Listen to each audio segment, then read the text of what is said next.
Nereikia, Petrai, jokios policijos. Sugrįžta vadama. Va, žiūrėk, ir sugrįžo. Aišku, vėlokai, bet grįžo. O tai kur buvai? Pala. Kam tu dabar man reikalinga? Dabar taip, aš esu labai nusivylus. Nu, dabar tu man nereikalinga, viskas, nu.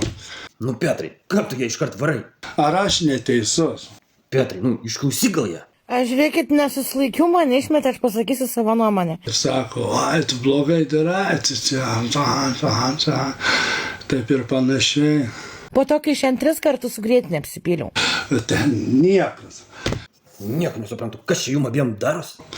Tai va, būsim va tokie, va, ir viskas. Petrai, nu kas buvo blogai? Šūdais rausti labai labai gerai. Nu sumaišė grėtinę su šūdais. Nejaugi dabar pyksi ir vienas būsi. Ramiau gyveni. Nelabai aš aišku suprantu jūsų to fetišo. Kam iš vis reikia tą grėtinę ar šūdus drabstyti? Kad visi galvotų, kad mano. Bet man, žinai, kas juokingiausia. Man juokingiausia, kad aš pastebiu ir mano draugai pastebi, kas čia darosi. Tai jau visi, man atrodo, pastebi.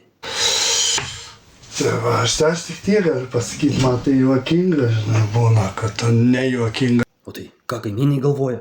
Nu kas ką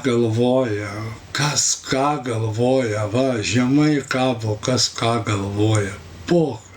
Klausyk, o tai negalvoji pas Kristutę persikelt? Gal pasikeistų ten jūsų santykiai? Na, sėdėčiau, va, sudergęs, susiperdęs, benamis, tai niekam neįdomus. Na, poch. Ar aš neteisus?